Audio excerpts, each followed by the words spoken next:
오늘 말씀은 에베소서 2장 14절에서 16절 말씀입니다. 제가 봉독해 올리겠습니다. 그는 우리의 화평이신지라 둘로 하나를 만드사 중간에 막힌 담을 허시고 원수된 것 곧 의문에 속한 계명의 율법을 자기 육체로 폐하셨으니 이는 이 둘로 자기 안에서 한 세 사람을 지어 화평하게 하시고 또 십자가로 이 둘을 한 몸으로 하나님과 화목하게 하려 하심이라. 원수된 것을 십자가로 소멸하시고. 아멘. 네, 오늘 말씀의 제목은 다르다 그리고 똑같다. 굉장히 참 이렇게 생각이 되는 제목이지 않습니까? 이 성제로 오늘 말씀을 전해주실 우리 귀한 목사님을 소개하겠습니다. 우리 최병수 목사님, 어머니 기도회 예전에 우리 담당하셨고요. 또 저는 우리 목사님 생각할 때마다 항상 참 지혜롭다, 되게 현자다라는 생각을 많이 합니다. 그래서 제가 이렇게 목사님 말씀을 들을 때는 참 따뜻함을, 온기를 느끼고요. 그리고 제 삶에 어떤 어려움이나 문제나 궁금증이 있을 때는 제가 목사님께 가장 많이 자문을 구합니다. 그래서 참 해안이 있으신 분이세요. 그래서 여러분들 혹시 우리가 마음속에 여러 가지 질문과 하나님 앞에 의구심을 가지고 왔을 때에 오늘 말씀을 통해서 좀 답을 얻으시고 또 목사님의 어떤 따뜻함을 또 마음속에 담아서 돌아갔으면은 참 더할 나위 없이 좋을 것 같습니다. 항상 우리의 귀한 말씀을 전해주신 우리 최명수 목사님 모실 때에 우리 뜨거운 박수로 환영하도록 하겠습니다. 소개받은 현자입니다. 막 그냥 얼굴이 뜨거워져 갖고 제가 앉아 있습니다. 네, 너무 반갑습니다. 제가 여기 서서 이렇게 어머니 기도회를 진행했던 때가 엊그제 같은데 제가 또 이렇게 새롭게 서니까 저도 너무 좋고요, 행복하고 또 우리 어머님들 성도님들 뵈니까 너무 좋습니다. 정말로 환영하고 축복합니다. 우리 옆 사람들과 서로 좀 인사할까요? 사랑합니다, 축복합니다. 사랑합니다, 축복합니다.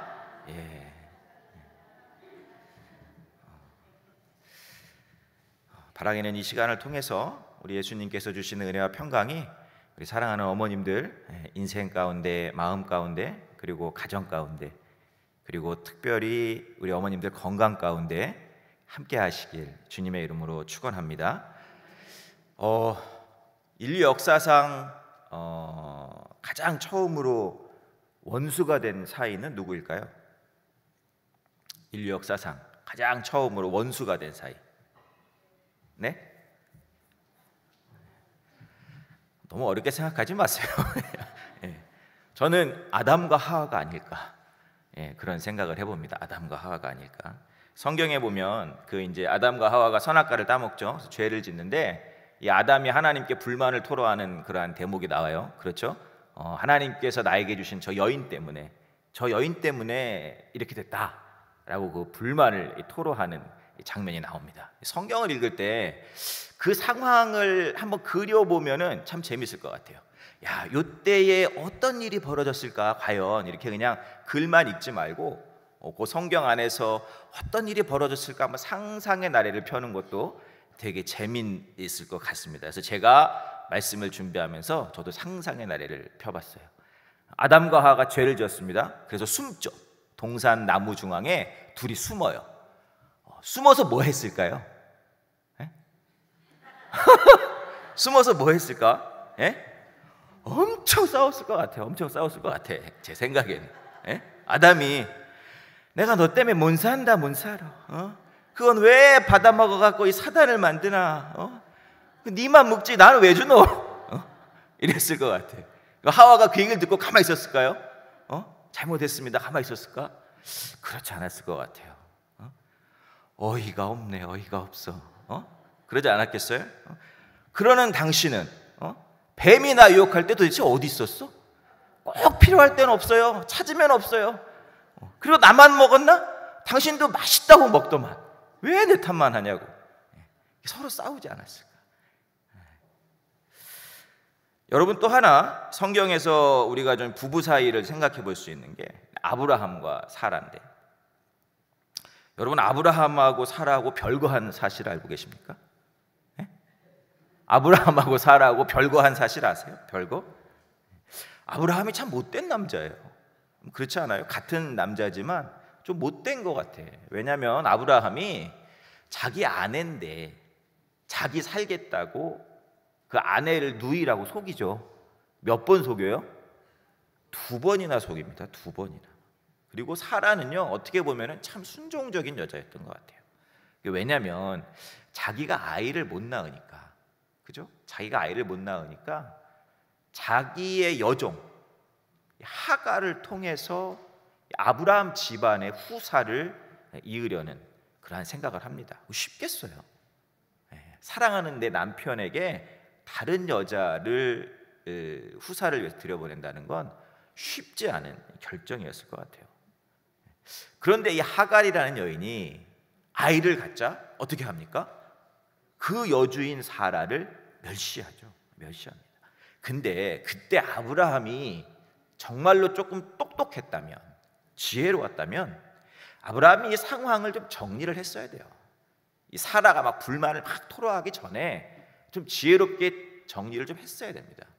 그런데 아브라함이 그렇게 하지 못했어요.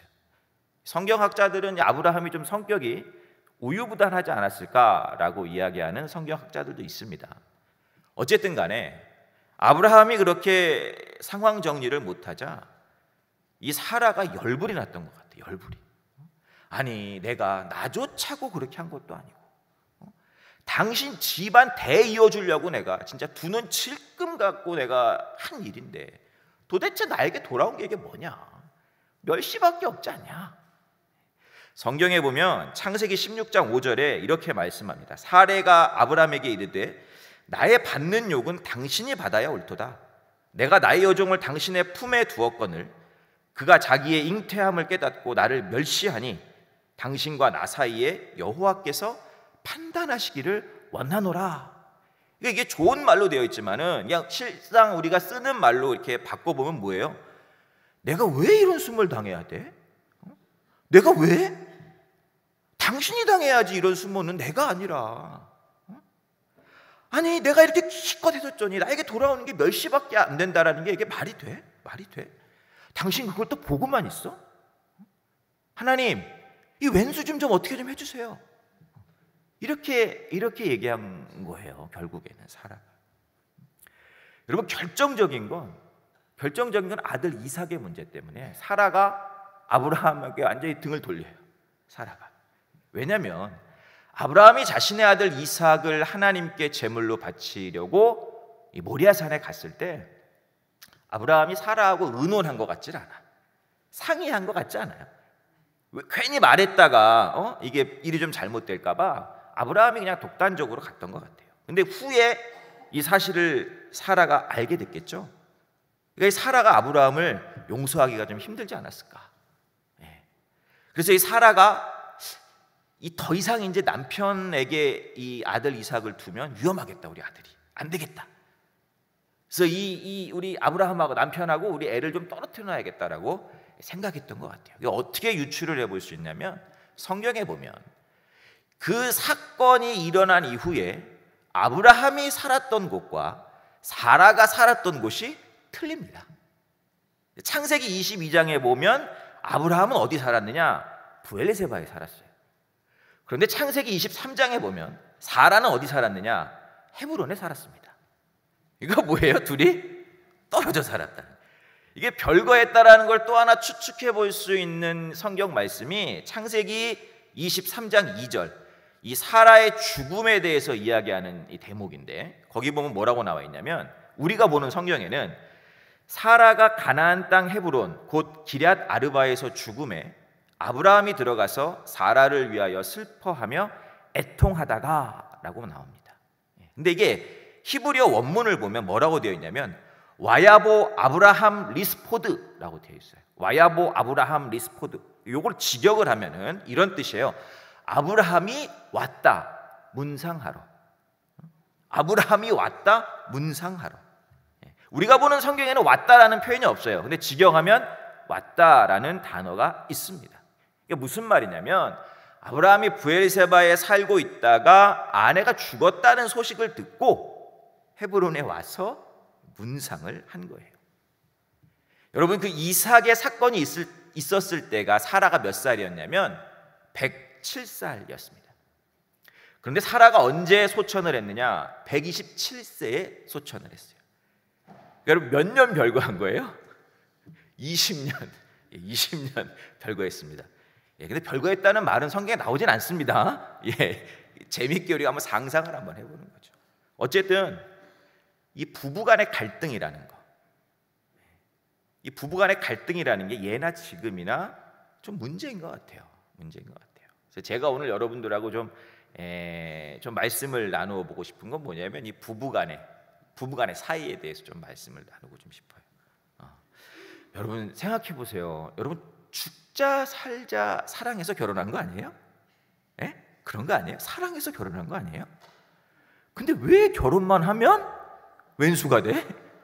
죽자 살자 결혼했는데 결혼만 하면 왼수가 돼요. 저희 부부는 절대 그렇습니다. 저희 부부도 왼수일 때가 있어요. 왼수일 때가 있더라고, 살다 보니까. 저희 연애 결혼했습니다. 저희는 연애 결혼했어요. 제가 군대를 제대하고 학교를 복학했습니다. 복학생이었죠. 저희 와이프는 그때 신입생이었습니다. 대학교에 갓 입학한 새내기였습니다. 근데 솔직히 말해서 우리 와이프가 절대 이 말 하지 말라고 했는데 솔직히 말해서 제가 우리 와이프 처음 딱 봤을 때 이건 저 시골에서 이렇게 올라오신 여인. 근데 정말로 시골에서 왔어요. 우리 와이프는 시골에서 왔어요. 저는 어땠겠습니까? 저는 차도남.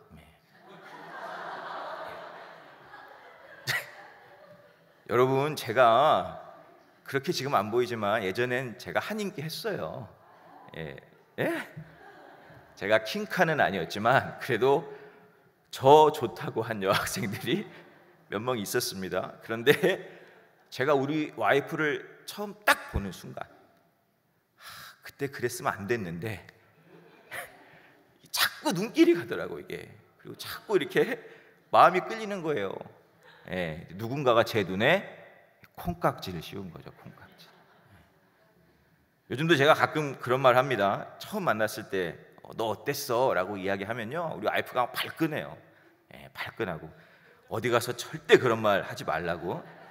사람들이 지금 자기를 보면 얼마나 이지적으로 생겼는지 아냐고 그런 말을 듣는다고.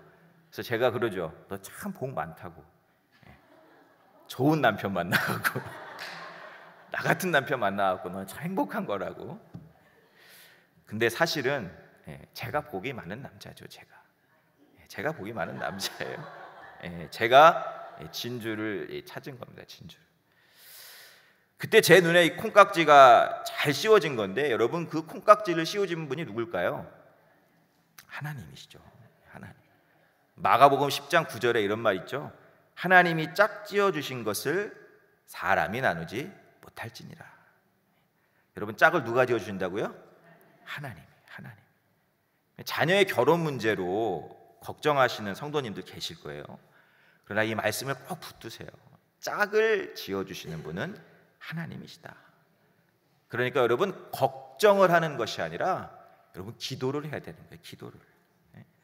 우리 주님 말씀하시잖아요. 마태복음 21장 22절에 너희가 기도할 때에 무엇이든지 믿고 구하는 것은 다 받으리라 라고 말씀하셨고, 마가복음 9장 23절에는 무슨 말씀이 있습니까? 예수께서 이르시되 할 수 있거든이 무슨 말이냐? 믿는 자에게는 능치 못함이 없다. 여러분, 이 말씀을 붙드시고 기도하시기 바랍니다. 저희가 연애를 했는데 한 7년 정도를 연애를 했어요. 7년 정도. 정말 사랑했습니다. 제가. 하여튼 모든 게 다 좋았어요. 그냥 머리 끝에서 발끝까지 다 좋았습니다. 저는 우리 와이프가 실수로 방구를 껴도 제가 그 소리가 얼마나 사랑스러웠는지, 제가 모든 것을 다 책임질 수 있을 것만 같았어요.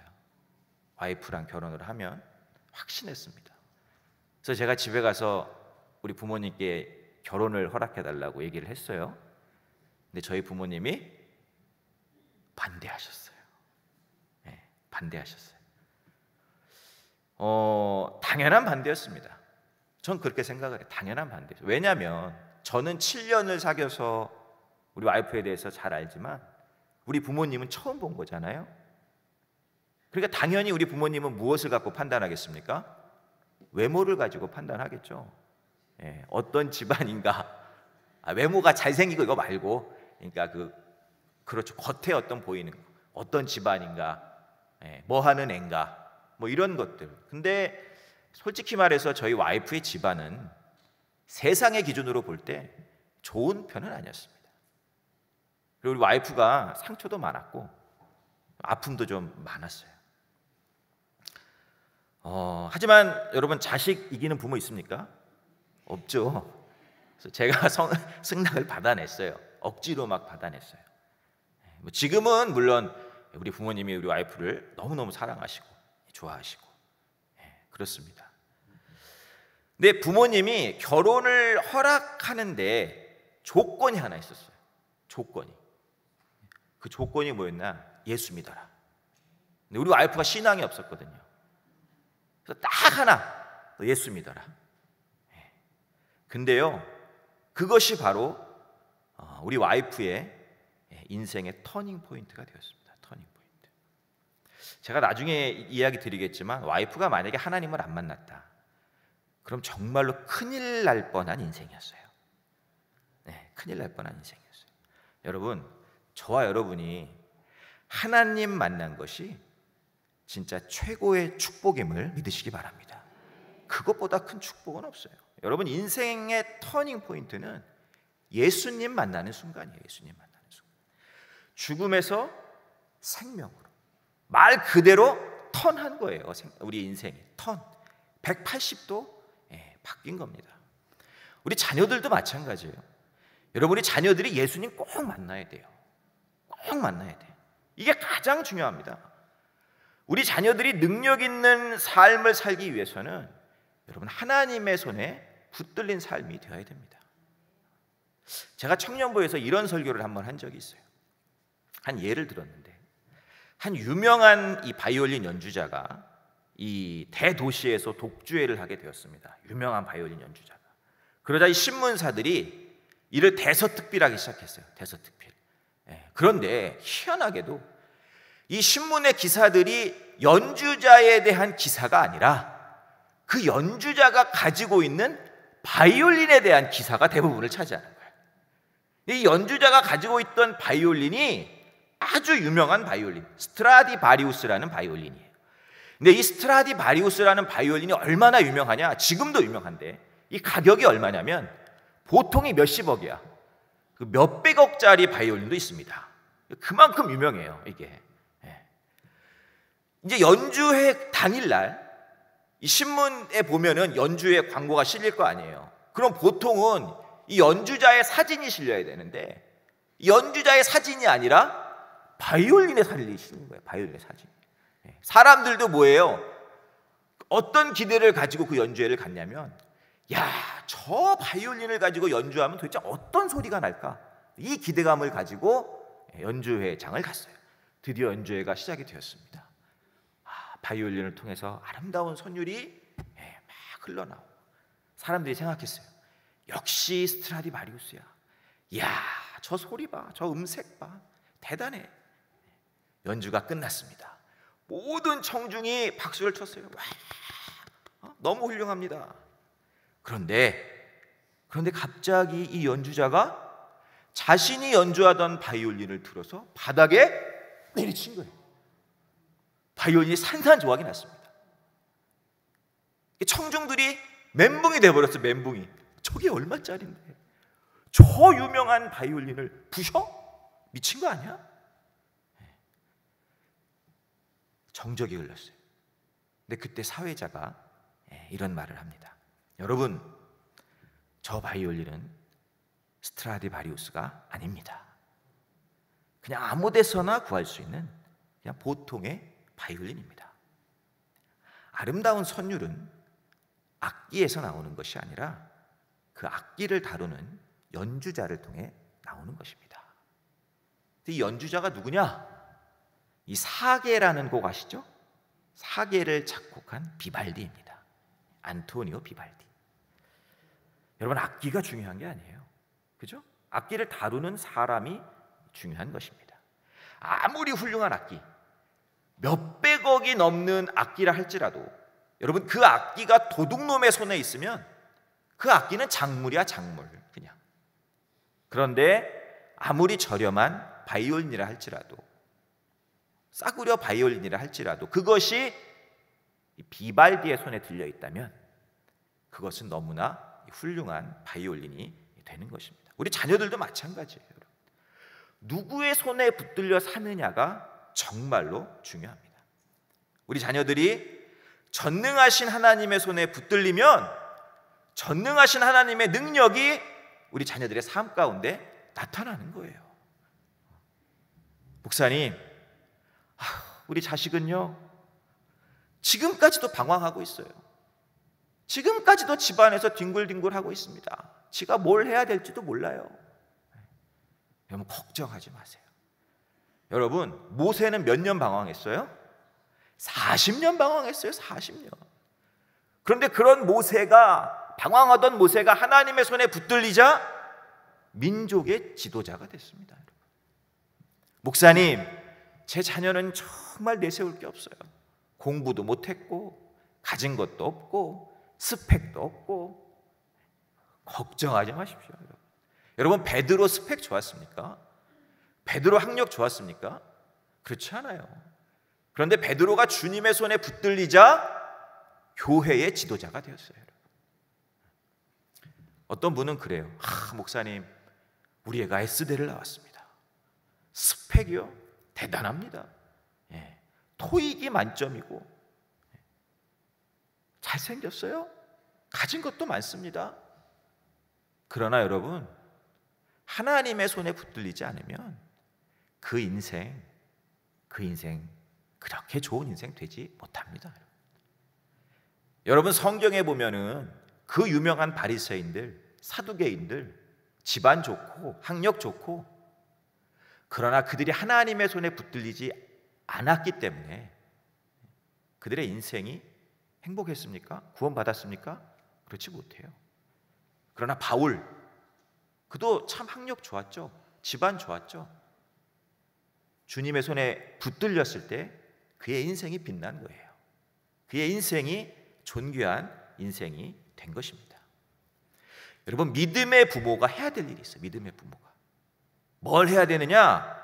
믿음의 부모가 자녀들에게 반드시 해야 될 일이 있는데, 자녀들이 부모를 통해서 하나님을 보게 만들어야 되는 거예요.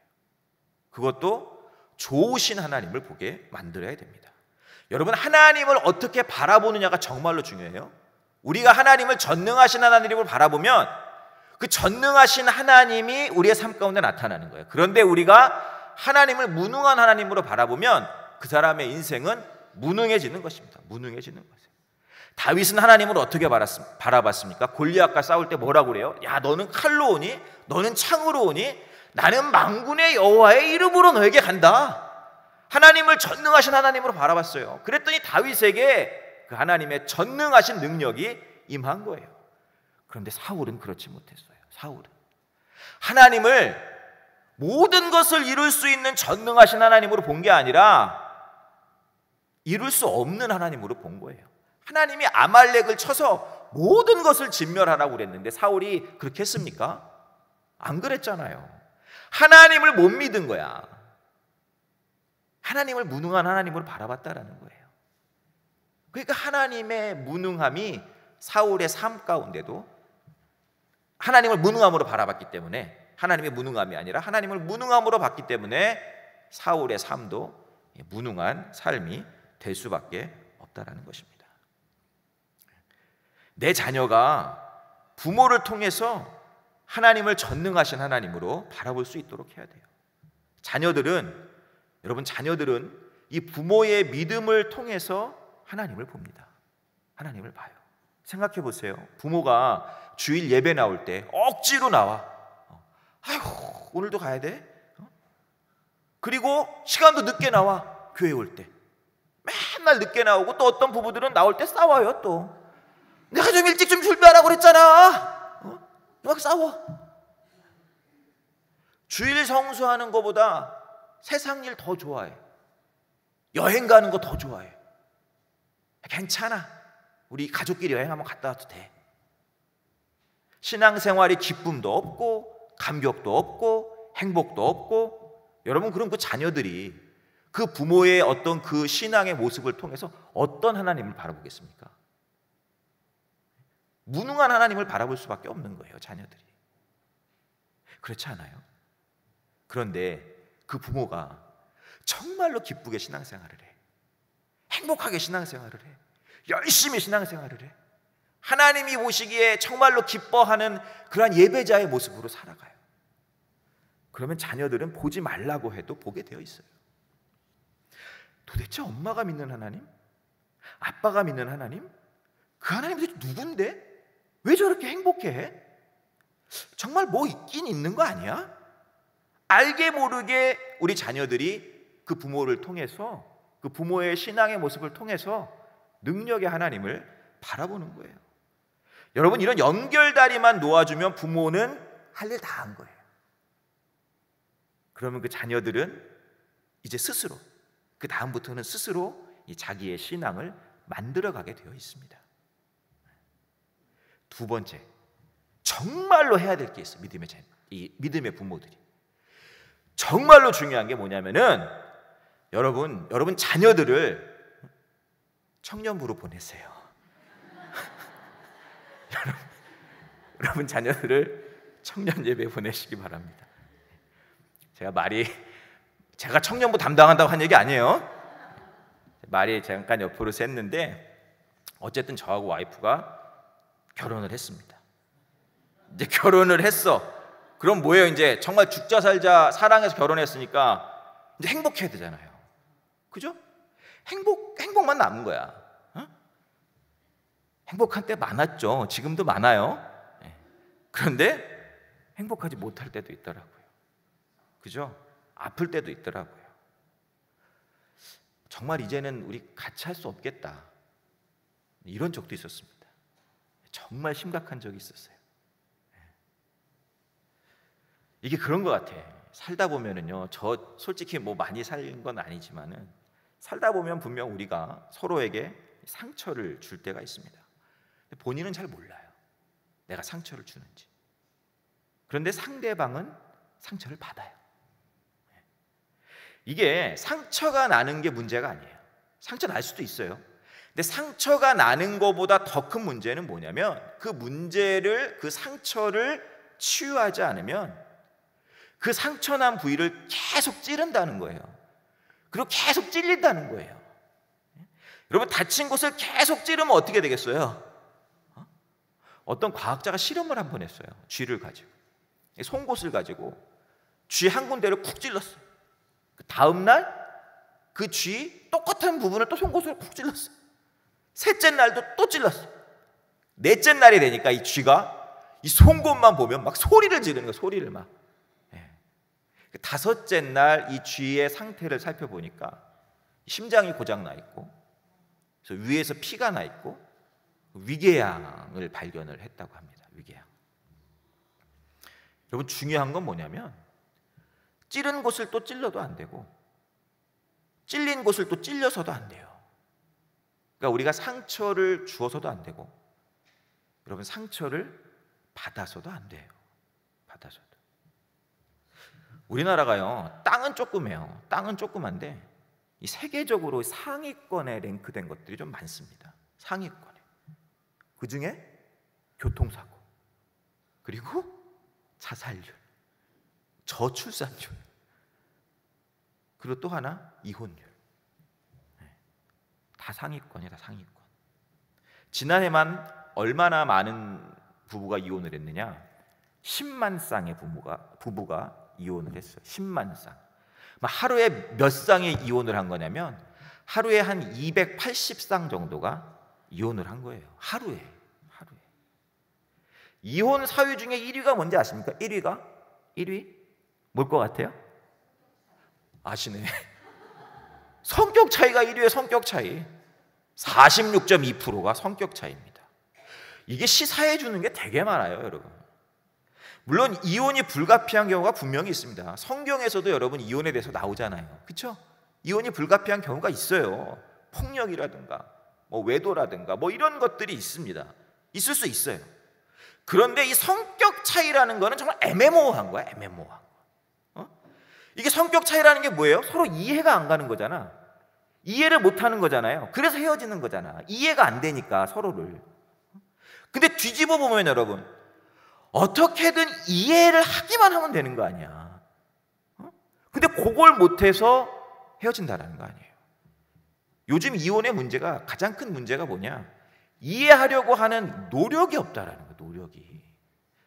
조금만 이해가 안 가도 성격 차이야. 헤어져. 이렇게 되는 거예요. 이렇게.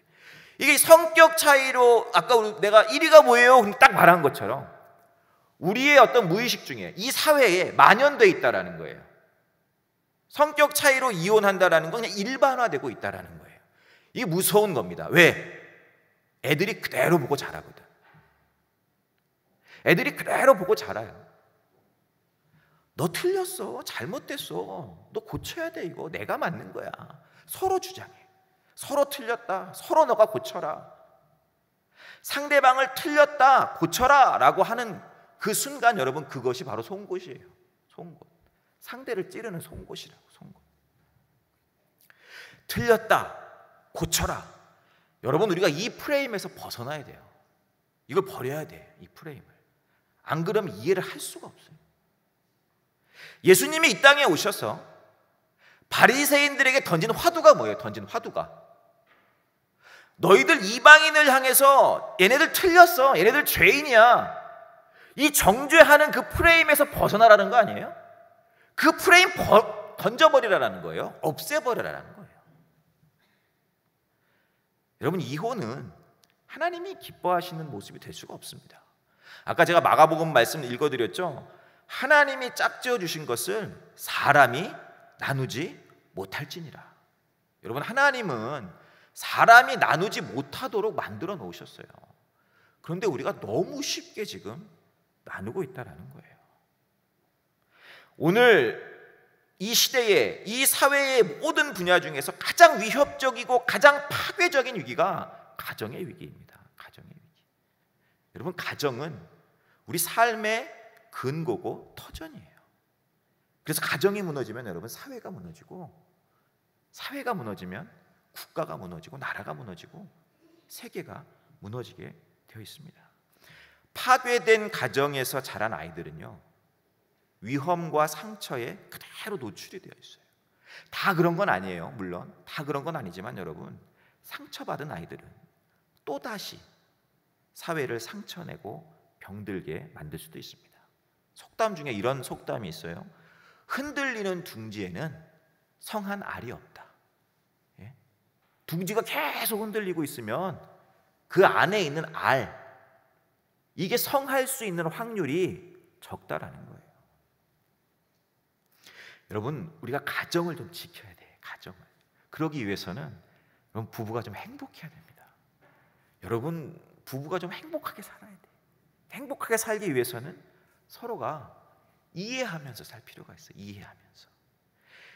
이해할 수 있는 길이 어디 있느냐? 여러분, 성경에 나와 있어요. 성경에. 하나님께서 남자와 여자를 창조하셨을 때의 모습을 우리가 잘 생각해 보면 그 길이 있어요.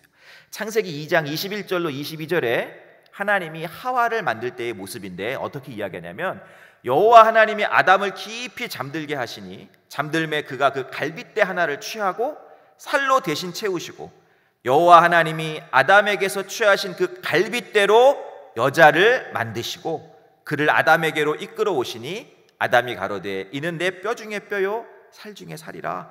이것을 남자에게서 취하였은즉 여자라 칭하리라 하니라. 여기에 길이 있어요. 근데 어떤 성도님이 제가 이 말씀을 하니까 그렇게 얘기하시더라고요. 하나님 참 해도 해도 너무한다고. 아니, 여자를 만들려면 따로 만들지. 왜 하필 남자 속에 있는 것 갖다가 여자를 만들어갖고, 그래갖고 지금도 여자가 남자들에게 이렇게 종속되어 사는 거 아니냐고. 남자 거 갖다 만들었으니까. 그렇지 않아요, 여러분. 하나님이 그러신 분이 아니에요. 절대로 그렇지 않습니다. 하나님이 남자와 여자를 창조하시는 이 모습을 통해서 우리들에게 알려주시는 두 가지 중요한 사실이 있어요. 첫 번째, 남자와 여자는 다르다라는 거예요. 다르다.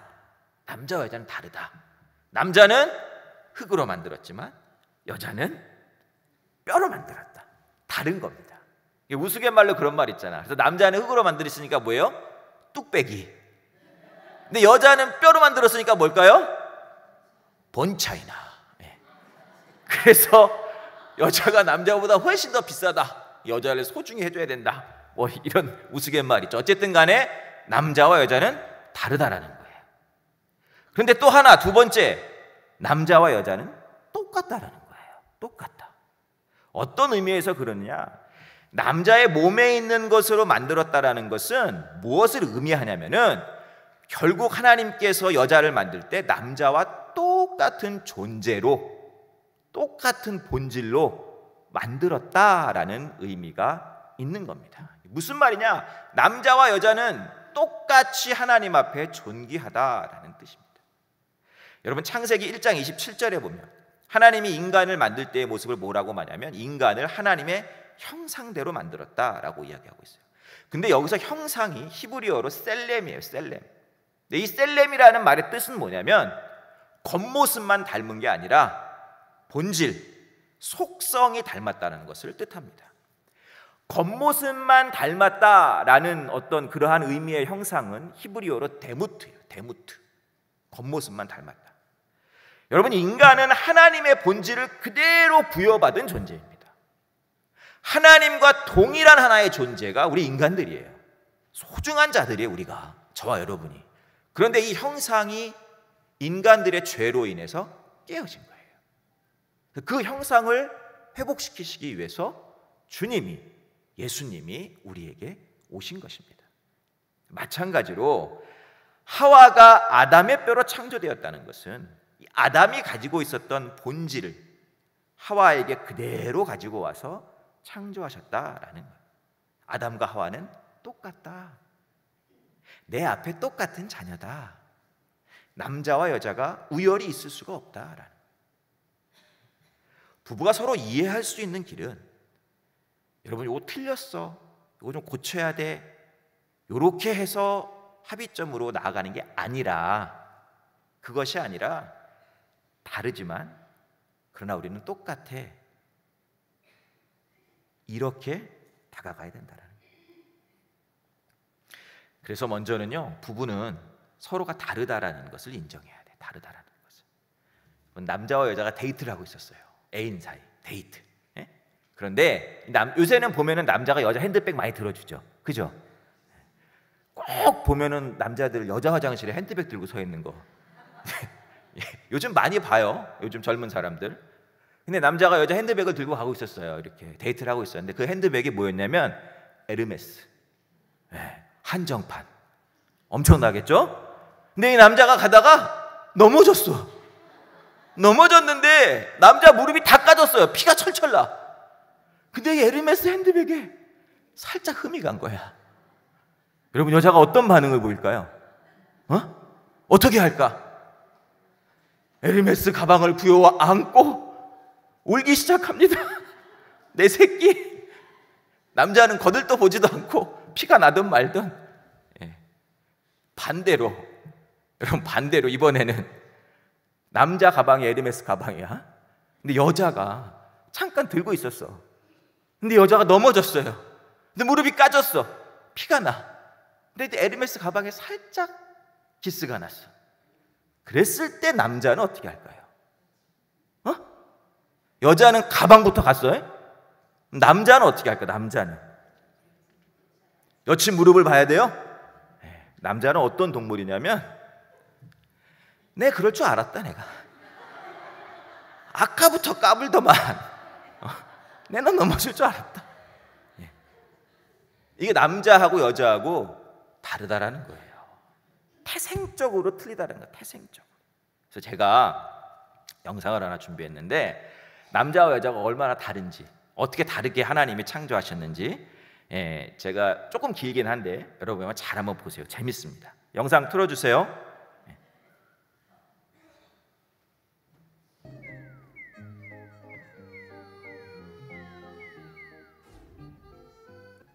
1분 내에 자전거 한 대를 그려보라고 했습니다. 동시에 성인 남녀 40명에게도 똑같은 과제를 제시했습니다. 먼저 남자들이 그린 그림.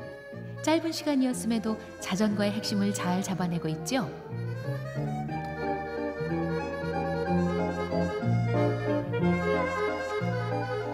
여자들의 그림은 어떤가요? 이 자전거를 과연 탈 수 있을까요? 특이하게도 사람까지 그렸군요. 이번에는 물이 든 물병이 45도 기울어졌을 때 모습을 그려보라고 했습니다. 여자들의 그림, 저런 물병이 기울면 물도 함께 기울던가요? 그렇죠, 물은 늘 수평입니다. 남자들은 그걸 놓치지 않습니다. It used to be thought that if you show a difference between a group of men and a group of women on some cognitive variable, people would worry that this meant that one group was inferior to the other group.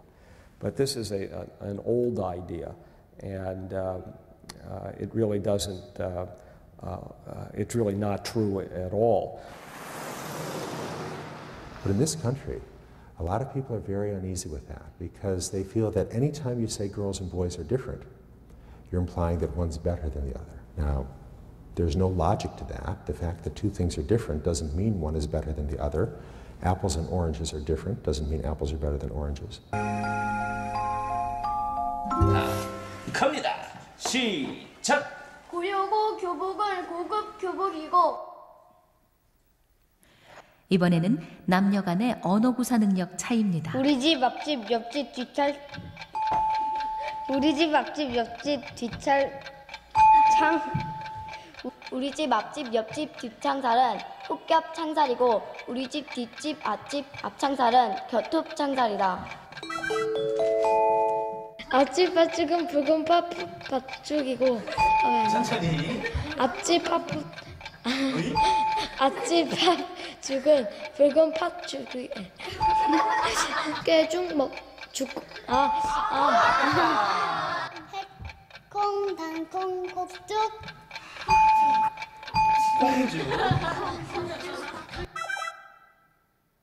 고려그 교복은 고급 교복이고 고려그 교복은 고급 원단을 사용했다.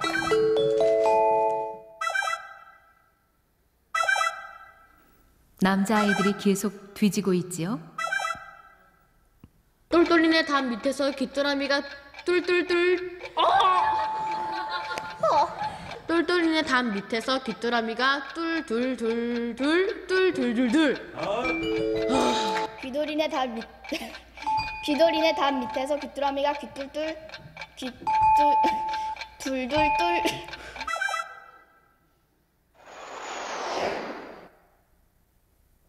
한국관광공사 곽진광 과장 한국관광공사 곽진광 관광과장 4강까지 살아남은 남자아이는 단 한 명입니다. 도노에서 언어 담당 부위와 감정을 담당하는 부위가 여자아이보다 남자아이가 더 멀기 때문입니다.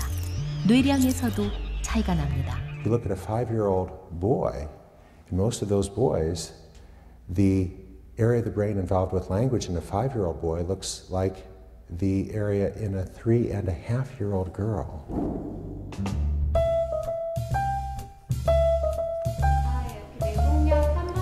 얘기는 점점 더 흥미로워집니다.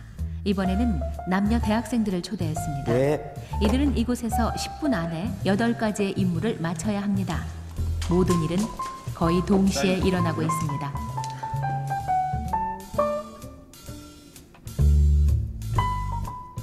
초반부터 상황은 분명해졌지요. 여자들은 침착한 반면 남자들은 우왕좌왕 난리가 났습니다. 이부라는 주문은 없었는데 당황했다는 증거죠.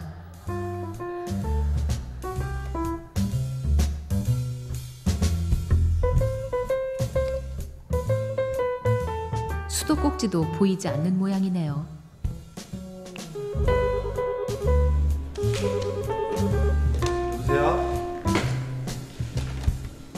보세요.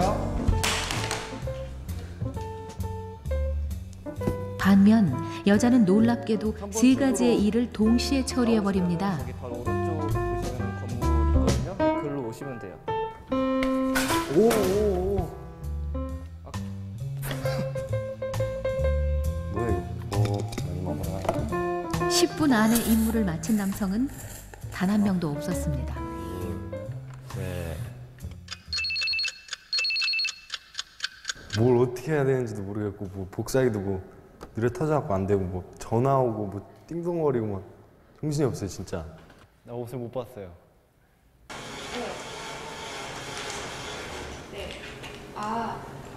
그게요.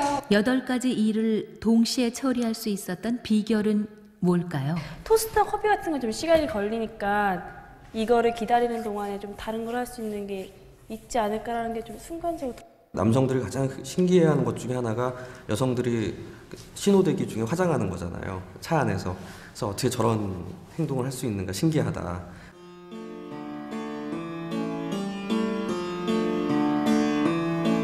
물론 남자들이 잘하는 것은 따로 있죠. 운전 경력이 동일한 남녀 6명의 주차 능력을 한번 볼까요?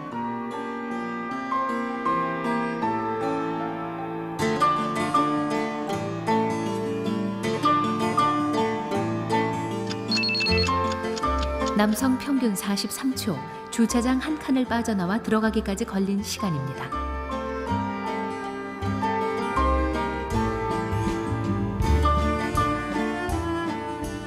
꼼꼼한 걸까요? 소심한 걸까요? 몇 번을 왔다 갔다 도무지 한 번에 성공하지를 못합니다. 무려 3배가 넘습니다. So one of the tasks, a typical task, where males tend to outperform females is a task called mental rotation, where you have to visually, or in your mind's eye, rotate an object in your mind. Or I even saw a study the other day where people were looking at parking ability, when you were reversing into a parking space, and that requires you to maneuver a vehicle in 3-dimensional space, which is argued to be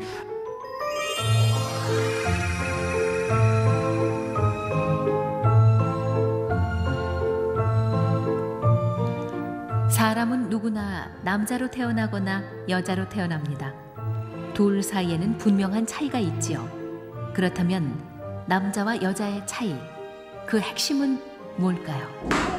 다시 아이잖아 뿡 다시 뿡 아파. 함께 놀던 엄마가 망치에 손을 다친 척합니다.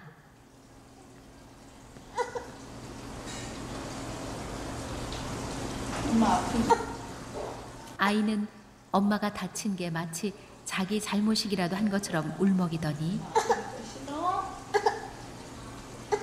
급기야 울음을 터뜨리고 맙니다.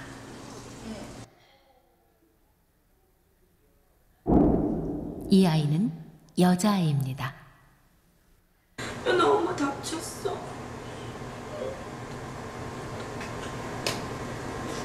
또 다른 여자아이를 볼까요?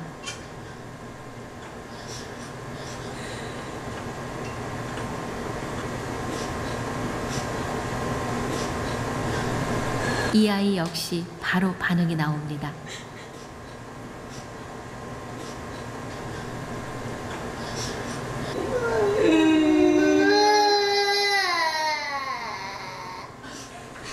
여자아이들은 보통 상대방이 다쳤다고 하면 금세 그 아픔에 공감을 합니다.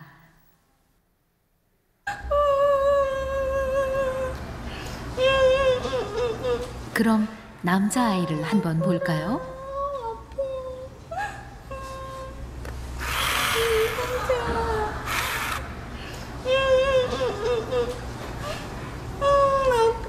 피가 난다고 하는데도 반응이 없습니다.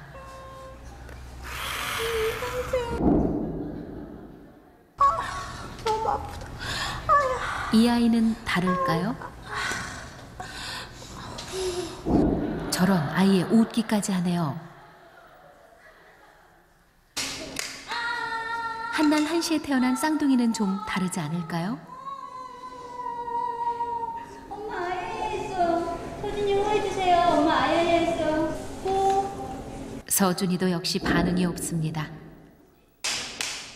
여기 봐봐. 반면 서준이의 쌍둥이 서현이는 바로 이것이 남녀 차이의 핵심입니다. 일명 공감 능력과 체계화 능력으로 남녀 차이의 모든 것을 설명합니다. 최근에 그 성차를 설명하면서 나온 이론이라고 볼 수 있습니다. 즉 공감화, 체계화 모델이라고 할 수 있겠는데요. 공감화 능력은 여자아이들이 훨씬 더 높았습니다. 반면에 체계화 능력을 본다면 남자아이들이 훨씬 더 높은 것을 볼 수 있겠죠. 이와 같이 공감화는 여성의 특징이고 체계화는 남성의 특징으로 공감을 한다는 것은 내가 그 사람의 입장이 될 수 있는 능력입니다. 내가 그 사람의 마음 속에 들어가서 그 사람은 이럴 것이다 라고 생각하는 것. 체계화 능력이라는 것은 그것이 어떤 구조로 어떤 시스템 안에서 움직이고 있는가를 빨리 잡아내는 능력이라고 볼 수 있습니다.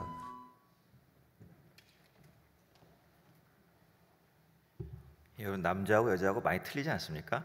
예, 물론 이게 다 적용된다고 볼 수는 없어요. 예, 그러니까 여러분 우리가 다가갈 때에 주차를 여자들이 남자들보다 못하는 걸까요?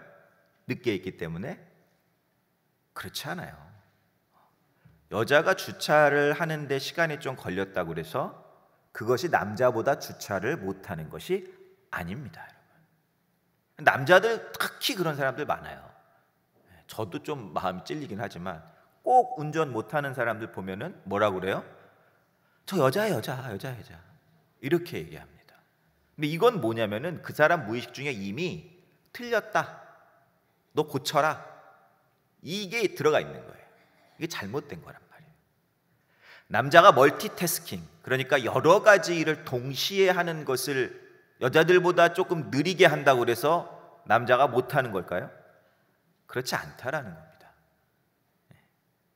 그러니까 우리가 서로가 다르다라는 것을 인정을 하고 다가가야 된다라는 거예요. 태생적인 것만 틀리냐? 그렇지 않아요. 여러분 자라난 배경도 너무 틀려요. 부부는 습득한 것도, 보고 듣고 느낀 것도 다릅니다. 여러분 서로가 다르다라는 걸 알려면 여러분 대화를 많이 해야 돼요. 대화를 정말로 많이 해야 돼요. 내 가치관, 내 입장, 내 주장, 내 신앙관 이런 거 말고 여러분 우리가 흔히 하는 실수 중에 하나가 결과만을 이야기해요.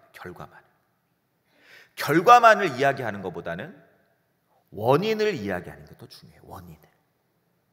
오늘 아침에 우리 이제 아들 둘이 있잖아요. 제가 딸 하나 아들 둘인데 아들 둘이 키가 그렇게 안 커요. 작아요. 그래서 우리 와이프랑 저랑 그게 항상 걱정이고 기도 제목입니다. 근데 이제 우리 둘째가 막 크기 시작을 해. 지금 막 성장을 해서 내가 아침에 좀 칭찬을 해줬어요. 밥을 먹으면서 우리 주한이 많이 컸다. 이제 벌써 아빠 여기까지 오네. 막 그랬어요. 근데 이제 우리 막내가 옆에 있다가 약간 조금 이렇게 서운했던 것 같아요. 그러면서 우리 막내가 하는 말이 축구를 좋아하거든요. 나는 키 작은 메시가 될 거야. 이러는 거야. 키 작은 메시가 될 거야. 이러는 거예요. 좀 섭섭했더라. 자기한테는 왜 키 큰다는 얘기를 안 해줬는지. 그래서 제가 근데 이제 사람 뭐 이렇게 자녀가 욕을 한다거나 좀 안 좋은 말을 할 때 보통 부모들이 뭐라고 그래요? 어디서 그딴 말을 배워갖고 와갖고 말이야. 그런 말 하지 마! 이게 끝이야. 결과만 얘기하는 거예요. 근데 그렇게 결과만 이야기하는 것보다는 이런 말을 해서는 안 된다라는 어떤 이유를 함께 이야기해주면 아이가 오히려 더 이해하기가 쉽고 공감을 합니다. 그래서 제가 그랬어요. 우리 막내한테 막내야, 말이라는 거는 씨하고도 똑같아. 씨앗. 사람들이 씨앗을 땅에 던지면 그 씨앗이 땅에 들어가서 그 씨앗이 사과나무 씨앗이면 자라나서 사과를 맺는 것처럼 너가 너의 입을 통해서 말을 내뱉을 때 그 말도 심겨지는 거야. 그래서 그 말이 자라나는 거야. 좋은 말을 심었으면 좋은 나무가 자랄 것이고 나쁜 말을 심으면 나쁜 말이 자라나는 거예요. 욕도 마찬가지야. 네가 만약 욕을 했다. 그럼 그 욕이 어디에 심겨지냐면 상대방의 마음에 심겨지는 거야. 그 마음에서 자라는 거야. 그러니까 말을 할 때 나는 키 작은 메시가 될 거야 이거보다는 나는 키 큰 메시가 될 거야 이게 더 낫겠지. 결과만을 툭 던져주는 게 아니라 그 원인을 이야기해줘. 부부가 서로 대화를 할 때 자꾸 우리는 결과만을 이야기할 때가 많습니다. 당신은 그게 잘못된 거야. 그거 아니지. 고쳐야지. 그렇게 이야기하는 것보다 내가 왜 그런 가치관을 가지게 됐는지 그 배경을 이야기하는 게 더 중요해요. 내가 왜 그런 주장을 하는지 어떤 그 과정을 이야기하는 게 더 중요해요. 뭐 하루아침에 되는 건 아니겠죠. 저도 그것이 많이 부족하긴 합니다. 나에 대해서 나를 홀라당 뒤집어 까서 이야기하는 게 좀 필요해요. 내가 어떻게 태어났는지, 어떻게 자라났는지, 내가 자라나면서 어떤 아픔이 있었는지. 들추어내고 싶지 않은 이야기라 할지라도 부부는 그것을 서로 공유할 좀 필요가 있습니다. 숨기지 않는 것이 어떻게 보면 좀 중요한 것 같아요. 제가 와이프랑 대화를 많이 해요. 이것저것 여러 가지 얘기를 합니다. 근데 대화를 하다 보니까 제가 우리 와이프랑 얼마나 다른지를 알게 됐어요. 전 도시 깍쟁이. 근데 우리 와이프는 아까 말씀드렸지만 시골에서 자라난 소녀. 제가 장난감을 가지고 놀 때 우리 와이프는 무덤 위를 뛰어다니면서 놀았더라고요. 제가 바나나를 간식으로 먹고 있을 때 우리 와이프는 개구리 뒷다리를 구워서 먹었더라고요. 정말로. 제 와이프 얘기를 몇 가지 하면 제 와이프가 어떻게 자라났냐면 우리 와이프는 시골에서 자랐죠. 그러니까 초등학교 다닐 때 큰 집에 살았어요. 큰아버지 밑에서 자라났어요. 근데 이 큰아버지가 벼농사를 짓는데 이 큰아버지가 벼농사를 잘하기 위해서 품종을 아주 좋은 거를 수입을 해서 심은 거예요. 그러니까 어떻게 되겠어요? 다른 사람들 논은 아직 자라지도 않았는데 이 품종이 좋으니까 이 큰아버지네 논에서만 이 벼가 자라갖고 누렇게 된 거야. 그러니까 참새가 다 큰아버지 논으로만 몰린 거예요. 그러면 우리 와이프는 그러면 학교 다니다가 말고 논에 가서 참새를 쫓았대. 참새. 학교 다니는 게 중요한 게 아니에요. 근데 저는 어떻겠어요? 저는 학교 다닐 때 학교 안 가면 엄마한테 뒤지게 맞았습니다. 학교 안 간다고. 서로 틀리게 자라나. 또 우리 이 와이프의 할머니가 되게 오래 전에 이제 1800년대 분이에요. 1800년대에 태어나신 분. 토속 신앙을 좀 가지고 계셨다. 토속 신앙. 근데 우리 와이프가 좀 약간 좀 신기한 게 이 병에 걸리면은요 잘 안 나요. 어렸을 땐 더 그랬대요. 병원을 갔다 와도 잘 안 낫고 약을 먹어도 잘 안 나았대요. 병에 걸리면. 그러면 그 할머니가 아파서 누워 있는 애를 억지로 이렇게 세워서 예전에 보면 이게 문지방 있잖아요. 요즘도 문지방이 있지만 그 문지방에 이렇게 딱 앉힌대요. 그러니까 옛날에는 보면은 시골집들 보면은 문지방에 딱 앉히면은 이제 앞에 뭐 마루 같은 게 조금 있고 그 앞으로 마당이 있잖아. 마당이. 그럼 할머니가 부엌에 가서 바가지에다가 먹던 밥을 조금 넣고 김치도 조금 넣고 반찬들을 몇 개를 넣어서 식칼로 그래서 이렇게 막 휘어갖고 이렇게 찢어서 온대요. 오셔갖고 이 문지방에 있는 앉아 있는 애를 갖다가 이 식칼로 머리를 이렇게 한 번, 그리고 여기를 이렇게 하고 난 다음에 머리 위를 식칼로 싹 하다가 머리카락을 탁 뽑는다. 이렇게 몇 개를. 그래서 그 머리카락을 그 바가지에 넣고 또 칼로 막 이렇게 해서 근데 머리카락이 칼에 이렇게 딱 감길 거 아니에요? 그럼 그 칼을 마당에 휙 던진대요. 근데 휙 던져서 이 칼이 딱 꽂혀야 돼. 근데 여러분 이 꽂히는 게 쉬워요? 안 쉽지. 이게 어려운 거예요. 될 때까지 이렇게 또 하고 또 머리카락 딱 뽑아서 이렇게 해서 몇 번을 해서 이제 그 칼이 딱 마당에 꽂히면 그때 할머니가 그런대요. 뭐라 하냐면 이제 됐다. 네 괴롭히는 것 같다. 가 자라 이런대요. 동네에 스님이 가끔 내려오신대. 스님이 팔공산 주지스님, 팔공산 큰 스님이래. 근데 이분이 내려오면 동네가 난리가 난대요. 그게 유명한 분이었나 봐, 동네에서는. 근데 이 스님이 우리 와이프만 보면 너 나랑 같이 절에 가자고, 넌 절에 있어야 될래라고.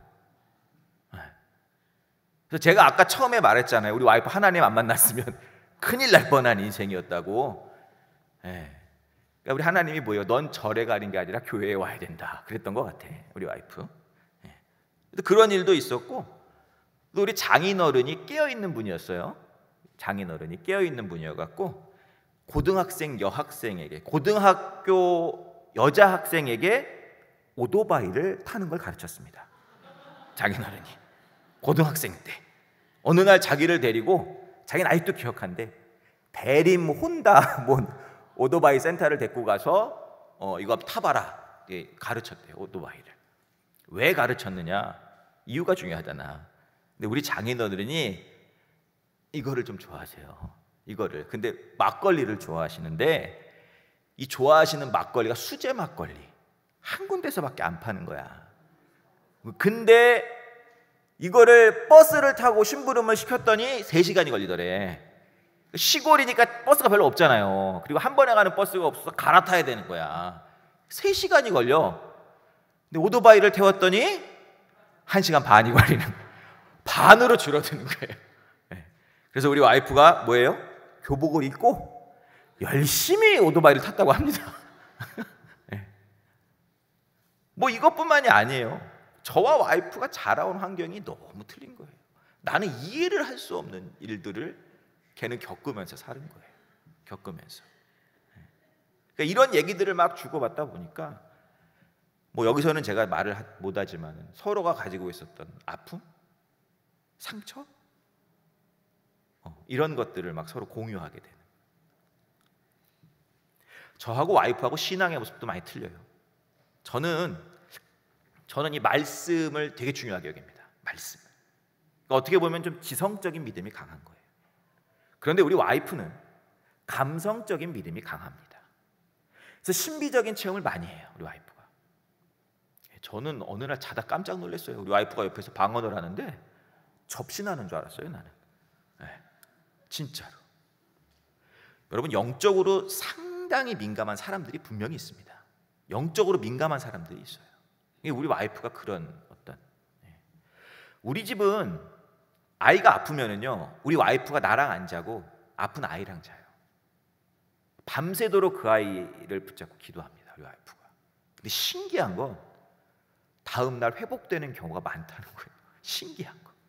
근데 우리 아이들도 그런 고백을 해요. 정말 신기하다고. 엄마가 나 아플 때 옆에서 자면 이상하게 아침 되면 나 있다고. 장로교하고 순복음이 좀 차이가 나는 게 바로 이런 거거든요. 장로교는 말씀을 중요하게 여겨요. 지성적인 면이 강한 거야, 장로교는. 근데 이 순복음은 체험을 중요시 여깁니다. 체험. 그래서 순복음은 여러분 지금은 모르겠지만은 순복음에 딱 들어가면 가장 먼저 뭘 가르쳐요? 방언부터 가르쳐요. 순복음. 감성적인 부분이 강한 거예요. 어느 쪽이 틀렸다가 아닙니다. 틀린 게 아니에요. 다른 거예요. 다른 거예요. 여러분, 말씀이 약하면 이단이 되기가 쉬워요. 말씀이 약하면. 그런데 영적인 부분이 약하면 여러분 신앙이 굳어지기가 쉽습니다. 신앙이 좀 메말라진단 말이에요. 서로가 다르다는 것을 여러분 인정하면, 그러면 서로 이해할 수 있는 폭이 넓어지는 거예요. 자, 다름을 알았어요. 그러면 이제 뭐예요? 서로가 같다는 걸 알아야죠. 같다는 거. 같다는 건 나와 상대방을 하나님 앞에서 어떻게 바라보느냐, 이것이 중요합니다. 같다는 거. 같다는 생각을 가지려면 상대방을 어떻게 바라봐야 되느냐? 하나님 앞에 존귀한 자로 바라봐야 돼요. 동시에 나는 어떻게 바라봐야 되느냐? 나는 무능한 자로 바라봐야 됩니다. 상대는 하나님 앞에 존귀한 자로 바라볼 수 있어야 되고, 나는 무능한 자로 바라봐야 돼요. 우리가 참 착각하는 것이 내가 상대방보다 우월하다고 생각을 하는 거예요. 무의식 중에 되게 많아요. 내가 저 사람보다 좀 낫다라고 생각하는 게 착각입니다, 여러분. 착각도 한참 착각이에요. 우월하다고 생각하는 가장 큰 특징이 뭔지 알아요? 가르치려고 하는 거예요. 충고하는 거예요, 자꾸. 이건 우월주의가 있는 거예요. 우월주의에 빠지면 자꾸만 틀렸다, 잘못됐다 하면서 상대를 자기 뜻대로 고치려고 합니다. 그러니까 안 고쳐지면 화가 나는 거야. 안 고쳐지면. 우리 이 마음 가운데 좀 상대를 하찮게 여기고 무시하고 나 없으면 안 될 것 같고 내가 정답이고 그리고 또 상대방에게 되게 잘해주는 줄 알아. 또 이 사람들은 내가 되게 잘해주는 줄 알아요. 그리고 나보다 조금 더 뭐 잘하는 거 있잖아요. 엄청 시기합니다. 질투하고. 근데 제가 그랬던 것 같더라고. 제가 와이프한테 약간 우월주의가 있었던 것 같아. 그래서 자꾸 고치려고 했어요. 자꾸. 도대체가 이해가 안 되는 부분들이 너무 많은 거야. 저는 아이들이 오늘 하루의 스케줄이 학교가 몇 시에 딱 끝나? 2시 반에 끝나면 2시 반부터 학원은 몇 시에 가? 3시 반에 가야 되고 그럼 2시 반부터 3시 반 그 사이에 뭐를 먹어야 되고 건강을 위해서 3시 반에 끝나서 가면 언제 끝나서 집에 몇 시까지 와야 되고 이게 딱딱딱 잡혀 있어야 되는데 우리 와이프는 그래서 학원 몇 시에 가니? 그러면 몇 시에 가더라? 아니 야, 애 수학여행 어디로 가니? 어디로 가더라? 몰라. 그럼 야, 너 이게 말이 되냐? 내가 말이 되냐? 이게 엄마라면 그걸 알고 있어야지. 애가 어디로 수학여행 가는지. 근데 우리 와이프는 뭐라고 그러냐면 아니 버스만 타면 되지. 갔다 오겠지. 근데 난 그게 틀렸다고 뭐 자꾸 고치려고 하는 거야. 넌 이거 잘못된 거야. 이게 맞는 거야. 너 그렇게 하면 되겠냐? 아니지. 제 딴엔 정말 노력한다고 생각했어요. 그게 맞는 거 알려주는 거니까. 그런데 와이프는 그런 제 진심을 알아주지를 못하더라고요. 말을 안 들어. 그리고 하는 말이 서운하다고 하고 날 이해 못한다고 하고 잘해준 게 없다고 하고 너무 속상해 내가. 아니 내가 연애하고 결혼한 것까지 치면은 제가 20 몇 년을 갖다가 얼마나 잘해줬는데 사달라는 거 사줘. 아니 잘해준 건 하나도 기억하지 못하고 말이야. 내가 뭘 얼마나 잘못했다고. 그것도 내가 좋게 고치려고 한 건데 저도 막 상처가 되는 거야. 상처가. 그래서 제가 기도했어요. 하나님한테. 하나님 나 너무 속상해요. 어떻게 해야 돼요? 하나님 지혜를 좀 주세요. 제가 기도했어요. 근데 그때 하나님이 나의 마음에 그런 감동을 주시더라고요. 네가 왜 고치려고 그래? 네가 어떻게 고치려고? 너 못 고쳐. 너 왜 자꾸 남의 눈에 있는 티끌을 빼려고 그래? 네 눈에 들보는 못 보고. 야 나도 못 고쳐. 생각해봐. 내가 너희들 고치려고 예언자들 그렇게 보내고 때로는 너희들 벌도 주기도 하고 때로는 너희들 당근 주기도 하고 너희들 고쳐졌어? 안 고쳐졌잖아. 그래서 내가 너희들한테 내 아들을 준 거야. 내 아들이 십자가를 졌기 때문에 너희들 그래서 고쳐진 거야. 십자가 때문에 고쳐진 거야. 십자가 말고는 없어 병수야. 그러니까 십자가 붙잡고 기도해. 하나님이 이런 감동만 주신 게 아니라 하나님이 우리 와이프를 아프게 하시더라고요. 우리 와이프가 아픈데 제가 우리 와이프한테 해줄 수 있는 게 아무것도 없더라고요. 정말 아파하고 있는데 옆에서 제가 그 아픔을 어떻게 해줄 수도 없고 그냥 지켜만 봐요. 제가 그렇게 무능하다라는 걸 그때 알았어요. 그때 제가 확실히 깨달았어요. 아, 십자가밖에 없구나. 그래서 제 기도가 바뀌었습니다. 하나님, 내가 할 수 있는 것이 아무것도 없습니다. 그러니 하나님께서 사랑하시는 딸, 하나님께서 고쳐주세요. 그 십자가의 보혈로 고쳐주세요. 하나님, 제가 변할게요. 엊그제 우리 교회에서 노회가 열렸는데 최성호 목사님 오랜만에 만났어요. 저 예전에 같이 청년부도 했었고, 저랑 또 동갑이에요, 최성호 목사님. 그래서 많이 친한데 뭐 이런저런 얘기를 많이 나눴죠. 근데 그분이 그런 말을 해요. 요즘 목회를 하기 위해서는 상담이 필요하다. 상담을 알아야 된다. 왜냐하면 세상에서 이리 치고 저리 치고 하는 사람들이, 상처받은 사람들이 많은데 교회가 그들을 교회 안으로 좀 불러야 된다. 교회가 그들을 끌어안아야 된다. 그리고 교회가 그들의 상처를 치유해 준다라, 그게 아니라 교회에 와서 그들이 상처를 치유받아야 되는데, 그러면 교회가 상담자가 되어야 되는데, 상담자가 가지고 있어야 될 가장 기본적인 자세가 뭐냐? 내담자가 오면, 상처받은 자가 오면 그 사람 앞에서 내가 무능하다라는 것을 철저하게 알려준다는 거예요. 그게 중요하다는 거예요. 상담자의 기본은 나의 무능함을 철저하게 인정해야 된다는 것입니다. 그러면 그때 상처받은 자들이 마음을 열고, 그리고 상처가 치유되는 은혜가 나타난다는 거예요. 이건 다시 말해서 여러분, 내가 누군가를 치유할 수 있는 게 아니라 하나님만이 이 사람을 치유할 수 있습니다라는 그런 고백인 겁니다. 나의 무능함을 고백한다라는 것. 근데 자꾸 우리가 착각하면 살아요. 내가 무언가를 해줄 수 있다라는. 제가 와이프를 통해서 경험한 것을 이렇게 이야기를 했더니 너무너무 똑같은 거야. 둘이 정말로 많이 놀랐습니다, 서로.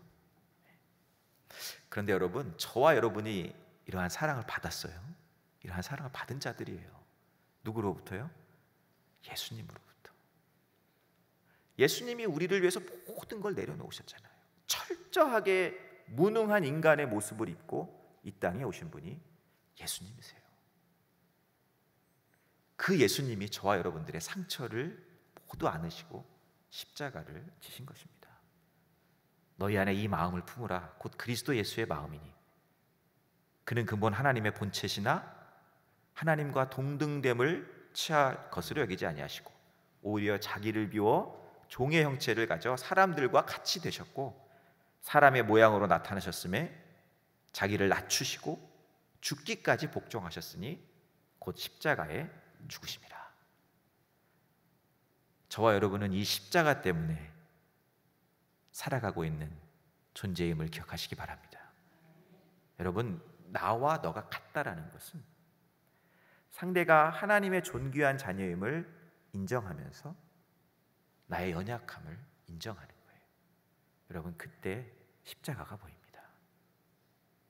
내가 할 수 있는 것이 없기에 십자가를 의지하고 기도하는 거예요. 그리고 내가 변해야 되는 거예요. 내가. 그때 은혜가 임하는 것입니다. 저희 부부는 아직도 싸워요. 아직도 많이 싸웁니다. 티격태격 할 때 많습니다. 화날 때도 많습니다. 그러나 분명한 건 서로가 점점 더 많이 이해하고 있다는 거예요. 우리 사이를 가로막고 있던 담들이 하나둘 허물어지고 있다는 것을 저는 많이 느끼고 있습니다. 은혜는, 가정이 화목해지고 행복해질 수 있는 그 은혜는 어디서 오느냐?